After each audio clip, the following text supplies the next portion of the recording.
My name is Kirstine Stephen and I'm an Assistive Technology and Additional Support Needs teacher here at Call Scotland. I'm delighted to welcome Laura Holmes from Talking Maths this afternoon. Hi Laura, how are you? Hi, I'm great. Thanks for having me, Kirstine. Great. So Laura's going to be sharing with us a new Supporting Communication with AAC resource from Talking Maths this afternoon. She's going to look at how the resource supports those maybe considering augmentative alternative communication for the first time and how it can be used alongside existing AAC systems. I've also got my colleague Robert in the background. He's recording and keeping an eye on things, so thanks for that, Robert. It might be advisable to switch off your cameras at this point and to keep your microphones muted, please. It's great that we've got so many of you joining us from all over Scotland and a bit further afield as well. So the webinar itself will run for approximately 20 minutes and then there'll be an opportunity for you to ask some questions, but feel free to pop anything in the chat pane as we go and then I'll facilitate the questions and answers at the end. So the session will be recorded, as I said, and you'll be sent the link by email. So without further ado, I will hand over to Laura. Thanks, Laura. Okay, thanks very much, Kirstine. So I'll just share my screen so that we can get started.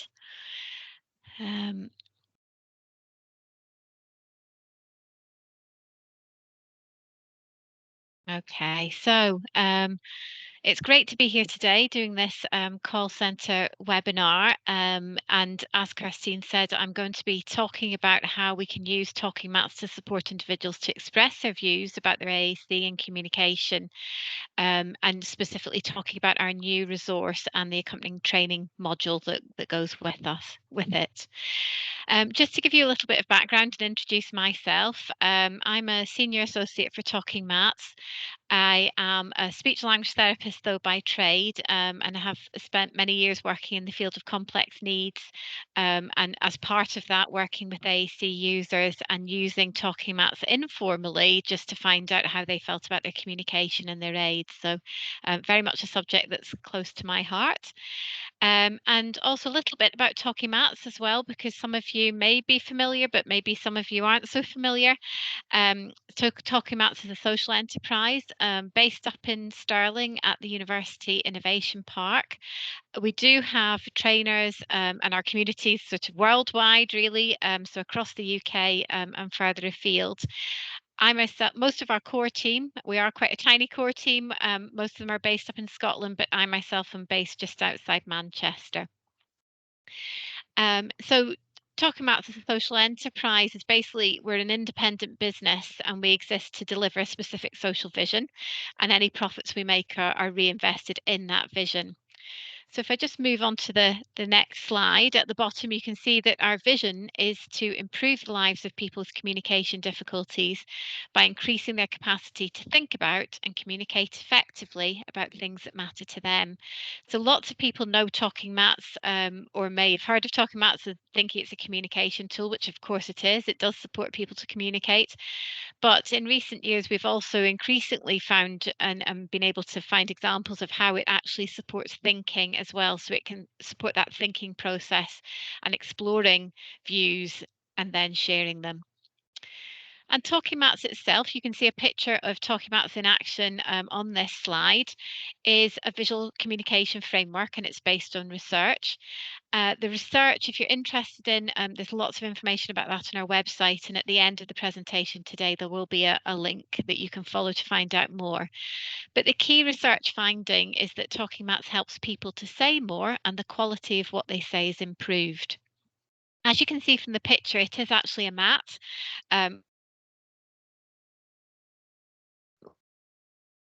Areas of the mat so that the person, or who we call the thinker, is able to express their views. And then we call the person who is supporting the thinker the listener. So us as practitioners are our listeners, and then the people that are completing the mat are the thinkers. You'll see that that's our original version there, but we do also have the digital version too. So I know many people use both sort of interchangeably, but you might be interested in finding out a bit more about the digital too. And again, there's information about that on our website. So I'm here today to be talking about the AAC resource itself, which was launched back in September last year.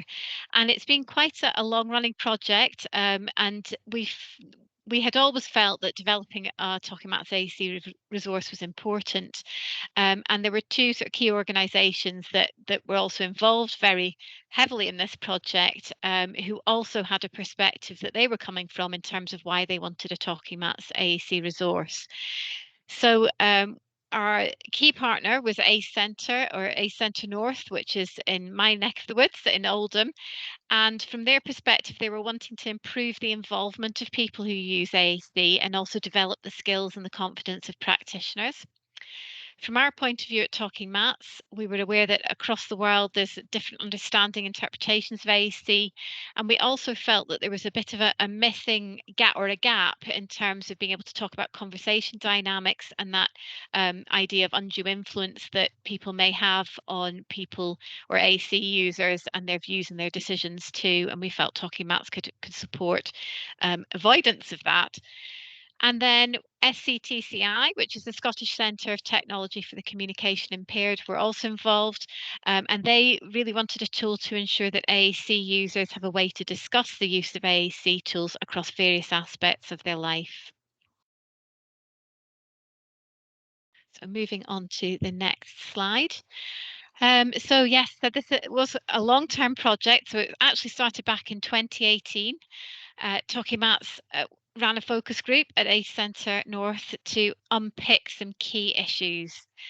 And two strands emerged from that focus group. And the first one was that it was important to find out what was really important to the person themselves who was using AAC in terms of where, who, and how they wanted to use it, and how that related to multimodal aspects of AAC too. And also, another strand was how we could be using Talking Maths to improve the referral process and considering AAC options for somebody. And then SCTCI joined and after this initial focus group and contributed mainly to the How Your AAC Works topic, which I'll be talking about in a second.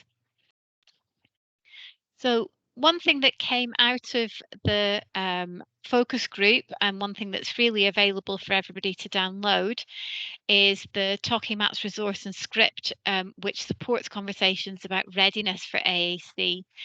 So there is a video demonstration, which I don't have time to show you today, but we do have the link there. But it basically is a scripted conversation, so you can use the Talking Maths process to explore readiness for AAC. And I'll just show you the next slide. So this shows the landing page for the actual resource itself on the ACE Centre website, where you can download it. So if we have time after I've gone through the presentation, we might have a look at that together. But do have a look. Like I say, it's freely downloadable. It's very clear, sort of pictures in the script as well. So a great resource to be using. The focus of today is looking at our AAC resource that we have developed into the three sort of topic set and which goes alongside our advanced training module around AAC. So I'll just go into a little bit more detail about the actual resource itself and what the topics involve. So the first topic is your communication, and you can see some of the symbols there. And it's really looking at the who and the where and the how of communication. And it was developed to understand the thinker's communication needs in terms of the environment that they're communicating in, who their communication partners are, and the format of communication that they're predominantly using. So a really broad starter topic to really find out. And the top scale, so the question at the top of the talking mat that we were suggesting for this one in particular, depends on the actual context in which you're using the talking mats. If you are using it in a review context, then you might want to use the top scale going well, sometimes going well, not going well. If it is in an assessment context, you might change that to very important, important, and not important. And the second topic, if we move on to that just now, is basically looking at different modes of communication and then the functional use and how things are going with that. This can be split. You can actually do this over 3 mats. So you can focus on verbal conversation for one mat, paper support for another mat, and electronic support for the other mat. If it's quite a useful topic if you're considering implementing AAC for the first time, or when you're reviewing a new or an existing AAC system, or when somebody's predominantly using their speech, but it's changing and becoming more difficult. So you really want to be exploring these things.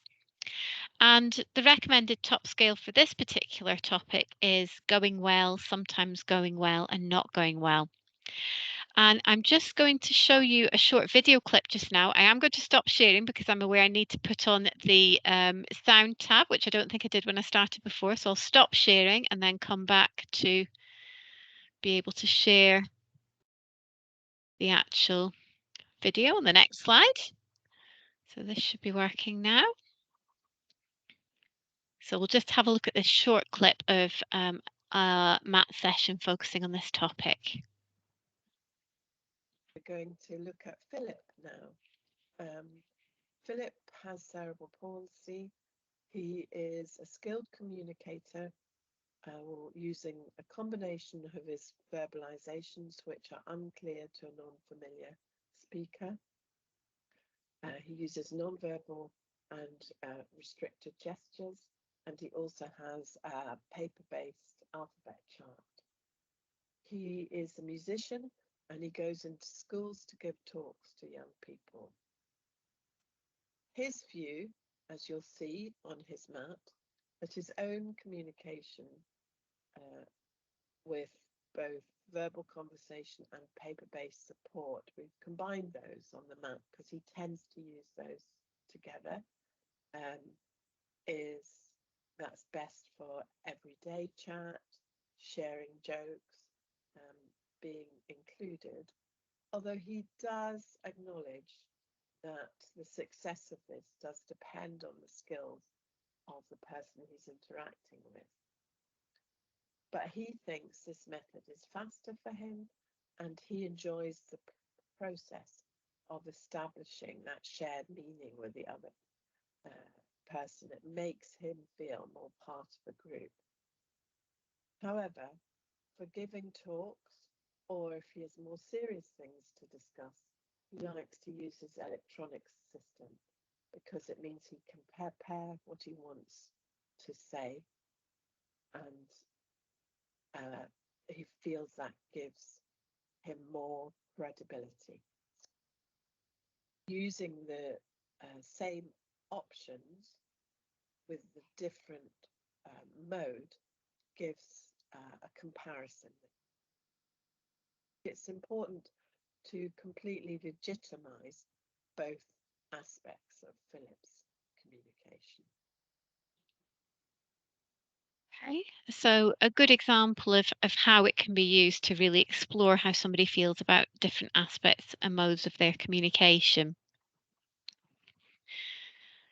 So, moving on to the next one. So the final topic in the AAC resource focuses on the AAC device, the system itself, really looking at how it works and how the person feels that it's working for them.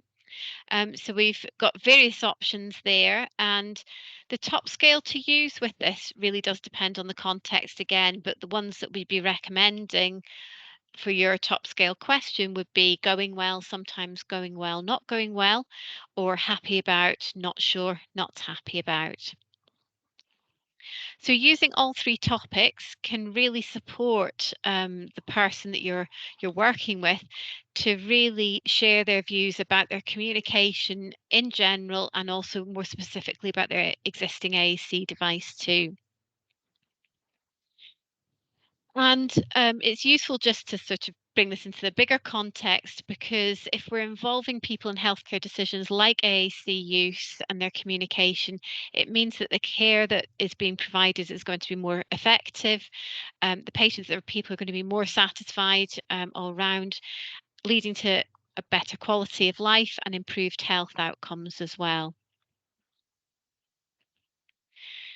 So we've gone over the resource and what that includes, but we had recognised that this particular resource would really it would be very beneficial if there was an online advanced module that practitioners could access to really help build practitioner confidence, which had been something that was a particular focus from ACE Centre North's perspective as well. So right from the start, it was thinking about how an online module could be developed to support people to use this resource in the ways that we recommend and to get the most out of the resource, but also feel confident about finding out about people's AAC use. So the course is structured into three main areas. So initially it goes into the resource in more depth with looking at the different topics and who they might be suitable for. Then the next part of the course focuses on access because there's very different positions, places, and methods for a thinker that could help them to access a talking mat. So if they have physical difficulties or for whatever reasons, thinking of positioning is really, really important. And especially when they are a high-tech communication aid user, it's thinking about how have they got access to that communication aid as well, and or any low-tech systems that they might also be using too. So a lot to think about in terms of access and setup.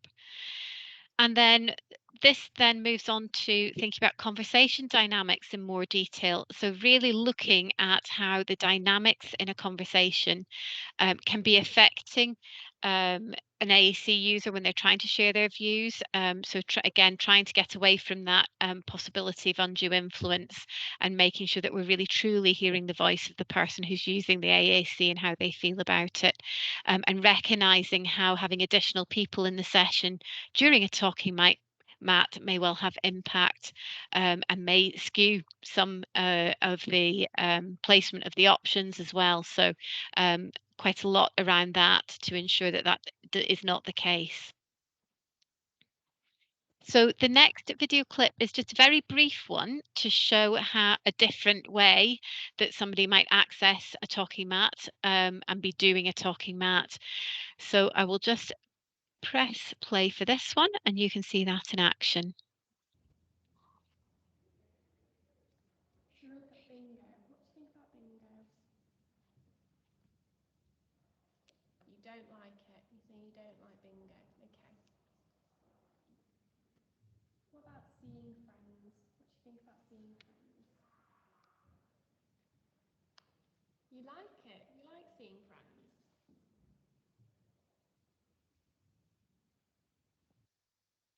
Okay, so just a very brief clip to show how you could have the top scale with those additional options that the person can point to, like mistake or get my alphabet chart.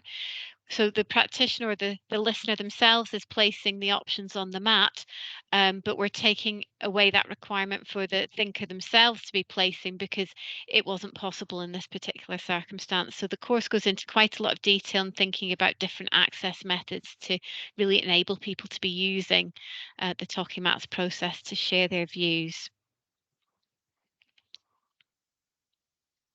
So with the module, the reflections we've had so far from participants were, some of them were thinking, liking that idea of the mini top scales. You've just seen that somebody can point to if they're able to access that directly. It wasn't something that they'd thought about before the training. It's encouraging practitioners to think about better ways to work with people in their space. And interestingly, in one of the reflections was because we do focus on conversational dynamics and opening up that kind of thinking in terms of what influence the people in room might have on the person who's doing the mat. It was interesting to hear from some participants about how they were looking back at some talking mats they had done, realizing that actually with the people present, they may have influenced the thinker. So we do go into that in quite a lot of detail in the course.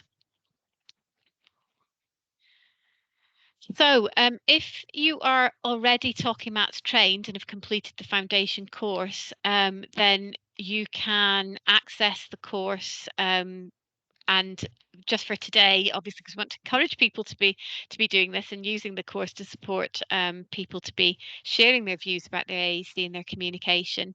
There is a code on here for anybody attending today. If you want to be looking at the website and accessing the course and resource, there's a 15% off code there to use, and you can follow the QR code, which is a direct link to more information about it. As I've said, we do have both card and digital Talking Mats platform, or digital platform versions of Talking Mats, and it's available on both.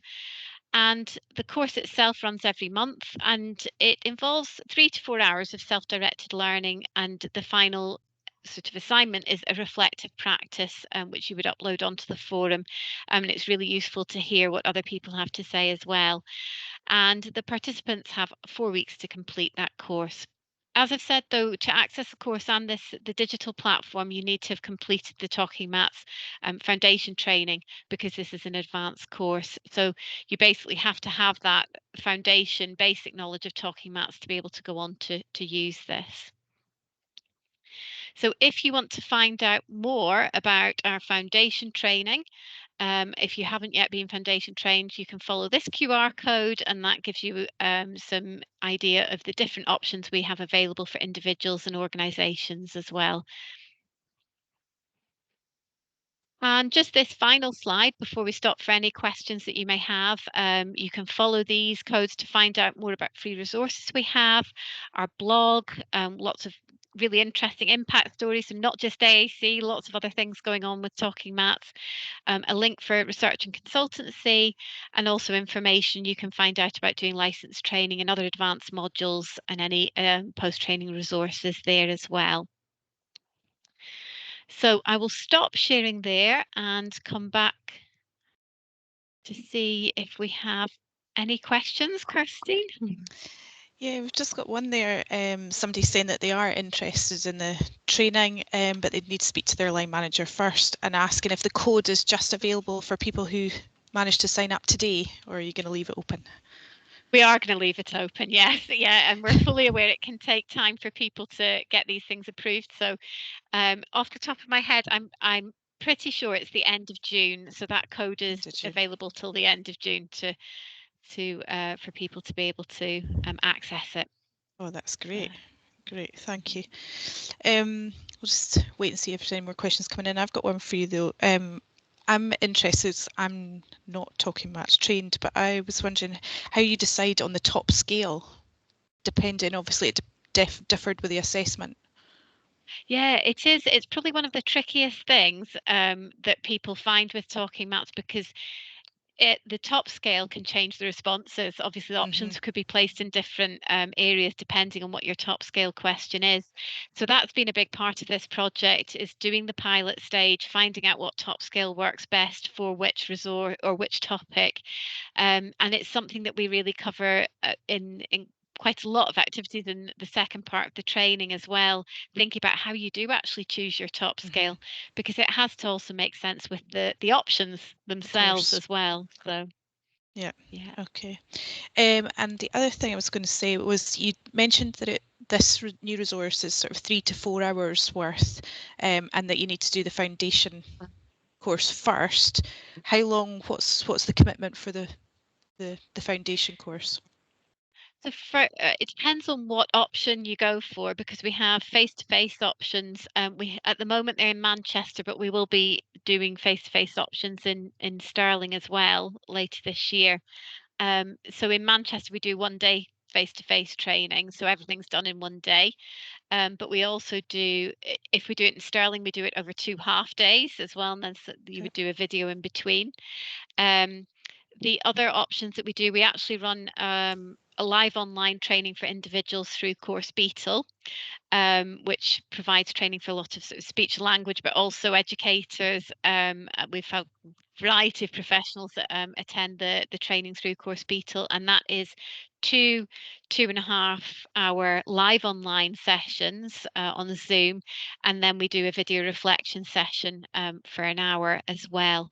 And then we've also got our Moodle platform. So that's a self-study option. So people get 6 weeks to be following the course, and they have some tutor support with that too. So Great, lots of options there then. yes. Thank you. Just another question's just come in there to do with hardware and for the about the digital talking mats, and if they're run through bespoke devices or can they be used on Apple and Android? Great question. Yep. No, they are not just run through bespoke devices. The digital talking mats platform is actually accessed through our website. So it's just a case of logging on through our website and opening up the digital mat there. So as long as you've got Wi-Fi initially to open up the app, then it can be used anywhere. So on any device that has got access to Wi-Fi. Yeah, that's really good. Okay. Any more? Yes. Yeah. No, yeah. Yeah, sometimes these things can be a barrier, but that's great.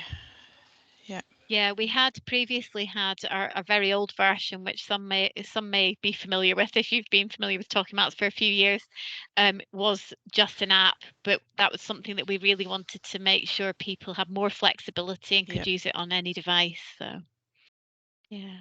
Yeah, you've really thought about that. That's great. Well, I think that's it. I don't think there's any more questions for Laura before we finish up there. Nope, that's great. Thanks. Thanks again, Laura, for your time this afternoon. Problem. And thanks everyone for joining us. So, as I said, it's the session has been recorded today, so it will be on our YouTube channel shortly. Great. Okay. Thanks very much. Thanks very much. Thanks, Kirstine. Bye, Thanks. everybody. Enjoy your evening. Bye.